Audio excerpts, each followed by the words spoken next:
வடசென்னை திமுக councillor Velankanni கலெக்ஷனின் திமுகவின் விஞ்ஞான ஊழலையே மிஞ்சும் அளவுக்கு கல்லா கட்டி வருவதாக குற்றச்சாட்டு எழுந்துள்ளது. என்ன நடக்கிறது வடசென்னை 53வது வார்டில்? பார்க்கலாம் விரிவாக. தமிழ்நாட்டில் திமுகவின் மேலிடத்து குடும்பம் மன்னராட்சி நடத்தி கொண்டிருக்க அக்கட்சியின் வார்டு கவுன்சிலர்கள் குறுநில மன்னர்களாகவே ஆட்சி புரிந்து வருகின்றனர். அதன்படி வடசென்னை பகுதி 53வது வார்டு திமுக கவுன்சிலர் வேளாங்கண்ணி மீது அழுக்கப்படும் குற்றச்சாட்டுகள் 100 எபிசோடுகளை தாண்டுகிறது. விஞ்ஞான ஊழல் செய்வது திமுகவுக்கு கைவந்த கலை என்பது ஊரறிந்த ஒன்று. ஆனால் திமுக கவுன்சிலர் வேளாங்கண்ணி மீது வைக்கப்படும் ஊழல் குற்றச்சாட்டுகளை கேட்டால் அதுக்கும் மேலே என ஐ படத்தில் விக்ரம் கூறும் டயலாக்கை தான் நினைவுபடுத்துகிறது. வடசென்னை பகுதி 53வது வார்டுக்கு உட்பட்ட பகுதிகளில் மாநகராட்சியிடம் அனுமதி வாங்கி கட்டிடம் கட்டினாலும் கவுன்சிலர் அக்கா வேளாங்கண்ணியின் அனுமதி இல்லாமல் ஒரு செங்கலை கூட அசைக்க முடியாதாம். என்னதான் மாநகராட்சியிடம் ஆவணங்களை சமர்ப்பித்து அனுமதி வாங்கினாலும் கட்ட வேண்டிய கட்டணத்தை செலுத்தி கவுன்சிலர் வேளாங்கண்ணியிடம் அனுமதி வாங்காவிட்டால் கட்டடம் என்ன காம்பவுண்ட் சுவர் கூட எழுப்ப முடியாதாம். அது மட்டுமா, வார்டுக்கு உட்பட்ட முக்கிய சாலைகளில் உள்ள நடைபாதைகளை கூறு போட்டு பாதசாரி கடை வியாபாரிகளுக்கு வாடகைக்கு விட்டு தினசரி கல்லா கட்டி வருகிறாராம்.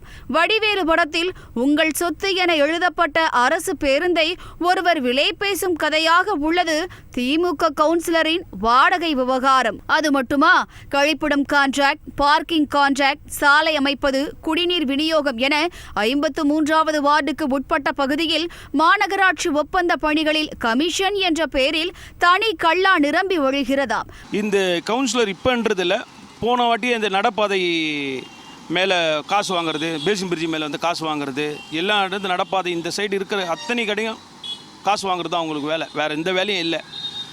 மக்கள் பணியை எதுவுமே செய்கிறதில்ல.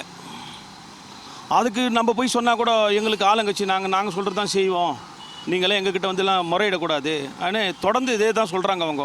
ஆனால் மக்கள் பணி இன்னும் கூட பாருங்கள், இந்த 53 வந்து வளர்ச்சி அடியில் இன்னும் கழிப்பறை கட்டின்னு தான் இருக்கிறாங்களே. கழிப்பறை வானான்னு நாங்கள் சொல்கிறோம், கழிப்பறை கட்டின்னு தான் இருக்கிறாங்க. இன்னும் வளர்ச்சி எப்படி வரும்? கழிப்பறை இல்லைன்னா தான் வளர்ச்சி வரும். அதுலேயும் போய்ட்டு ஆளை போட்டு காசு வாங்குறது, ஒரு கான்ட்ராக்ட் விட்டாங்க கழிப்பறையை, அதில் போய் காசு வாங்குறது, இதை தொடர்ந்து நடக்கிறது இந்த வேளாங்கண்ணி தான் பண்ணுறாங்க. இது 2வது முறை அவங்க கவுன்சிலராயும் ஒன்றும் வளர்ச்சி எதுவுமே இல்லை, சும்மா இதே தான். வார்டுக்கு உட்பட்ட பகுதிகளில் துப்புரவு பணியாளர்கள் முதல் மாநகராட்சி பணியாளர்கள் வரை பணியாளர்களை பணியமர்த்தக்கூடிய அதிகாரம் திமுக கவுன்சிலர் வேளாங்கண்ணிக்கு மட்டுமே உள்ளது என்றும், துப்புரவு பணியாளருக்கு 1 லட்சம் என தகுதி வாரியாக பணியாளர்கள் அப்பாயின்மெண்ட்டுக்கு தனி ரேட் கார்டே இருப்பதாகவும் சொல்லப்படுகிறது. இதில் முக்கால்வாசி பணியாளர்கள் திமுக கவுன்சிலர் வேளாங்கண்ணிக்கு நெருக்கமானவர்கள் என்பதால் அவர்கள் வருகை பதிவேட்டில் கையெழுத்து போட மட்டுமே அலுவலகத்திற்கு வருவதாகவும், இதனால் இதர பணியாளர்கள் மீது அதிகப்படியான பணிச்சுமை சுமத்தப்படுவதாகவும் குற்றச்சாட்டு முன்வைக்கப்படுகிறது. இதுகுறித்து துணிந்து புகார் அளித்தால் உடனே டிஸ்மிஸ் ஆர்டர் கொடுக்கப்படுவதாகவும், அதனால் பணியாளர்கள் வாய்ப்பொத்தி பெரும் மன உளைச்சலில் பணியாற்றி வருவதாகவும் குற்றச்சாட்டு முன்வைக்கப்படுகிறது. இதற்கெல்லாம் ஹைலைட்டாக தனது வார்டுக்கு உட்பட்ட பகுதியில் திமுக கவுன்சிலர் வேளாங்கண்ணி புதிதாக வீடு ஒன்றை கட்டி வருவதாகவும், அந்த இடம் பொதுப்பணித்துறைக்கும் மாநகராட்சிக்கும் சொந்தம் எனவும் குற்றச்சாட்டு முன்வைக்கப்படுகிறது. 50 ஆண்டுகளுக்கு மேலாக குடியிருந்த வீட்டை ஆக்கிரமிப்பு என்ற பெயரில் சூறையாடி வரும் திமுக அரசு ஈவு இரக்கமே இல்லாமல் மக்களை வீதியில் நிற்க வைத்து வருகிறது. அதுவே மறுபக்கம் திமுக கவுன்சிலர் அரசுக்கு சொந்தமான இடத்தை ஆக்கிரமித்து புது வீடு கட்டி வருவதை பார்க்கும் போது திமுக என்னும் ஒற்றை பேனர் இருந்தால் தமிழ்நாட்டில் எது வேண்டுமானாலும் செய்யலாம் என்ற நிலை இருப்பதையே காட்டுகிறது. பொதுப்பணித்துறையில் வந்து வீடு கட்டி இருக்கிறாங்க, பிளாட்ஃபார்ம் இடம். அது வந்து நாங்கள் தொடர்ந்து சொல்லியிருக்கிறோம். ஜோனில் எந்த நடவடிக்கை எந்த அதிகாரியும் எடுக்கலை. சென்னை மாநகராட்சிக்கிட்ட சொல்லியிருக்கோம், எந்த நடவடிக்கை எடுக்கலை. இப்போது ஒரு வீடு பட்டா இருக்கிற வீடு போய் கட்ட போனாலும் இந்த பிளான் வேணாம், அந்த பிளான் வேணான்றான்.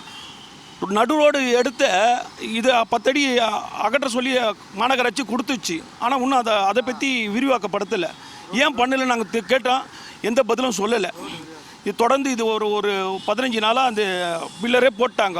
இப்போ எப்போ இடிப்பாங்க அதை?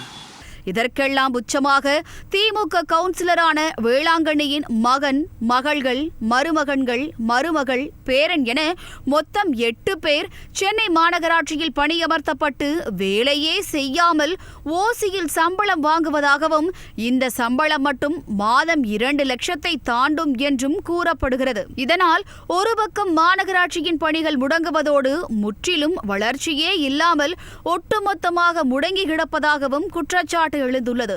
இதில் பெண் துப்புரவு பணியாளர்களுக்கு திமுக கவுன்சிலர் வேளாங்கண்ணியின் மகன் அதிகாரத்தின் பேரால் பாலியல் ரீதியில் துன்புறுத்தி வருவதாக முன்வைக்கப்படும் குற்றச்சாட்டு ஏற்றுக்கொள்ள முடியாத ஒன்றாகவே இருந்தது.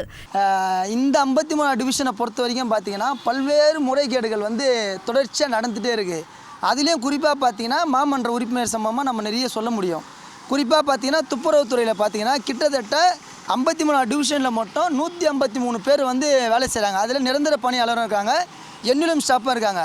அதில் குறிப்பாக பார்த்தீங்கன்னா மாமன்ற உறுப்பினர் வீட்டிலேருந்து மட்டும் பார்த்தீங்கன்னா கிட்டத்தட்ட ஒரு 8 பேர்கிட்ட வேலை செய்யாமல் சைன் பண்ணிட்டு வீட்டுக்கு போகிறாங்க. கிட்டத்தட்ட 50 பேர்கிட்ட வேலையே செய்யாமல் கையெழுத்து போட்டு வீட்டுக்கு போகிற ஏற்பாடு இருக்குது. இதனால் பார்த்தீங்கன்னா மற்ற பணியாளர்களுக்கு ஆட்களுக்கு பார்த்தீங்கன்னா சுமை அதிகமாகுது. நீங்கள் பல விஷயங்களில் பார்க்கில் வேலைக்கு போட்டாலும் சரி 80,000 1 லட்ச ரூபா வரைக்கும் வாங்குகிற ஏற்பாடு இருக்குது. அதேமாதிரி வேலை செய்கிற பெண்களை பார்த்தீங்கன்னா பாலியல் சீண்டல்ன்றது தொடர்ச்சியாக, அதாவது மாமன்ற உறுப்பினர் பையன் மூலியமாக அரங்கேறுது.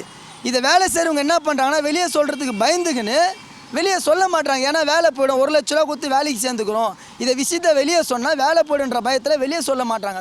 இத்தனைக்கும் மாநகராட்சியின் மண்டல அலுவலகம் 53வது வார்டில்தான் அமைந்துள்ளது என்ற நிலையில் அதிகாரிகள் திமுக கவுன்சிலரான வேளாங்கண்ணியின் அட்ராசிட்டிகளை கண்டும் காணாமல் கடப்பதாகவும், இதற்கு திமுகவின் மேலிட அதிகார மையங்களில் ஒன்றான கனிமொழியுடன் வேளாங்கண்ணிக்கு இருக்கும் நெருக்கமே காரணம் என்றும் சொல்லப்படுகிறது.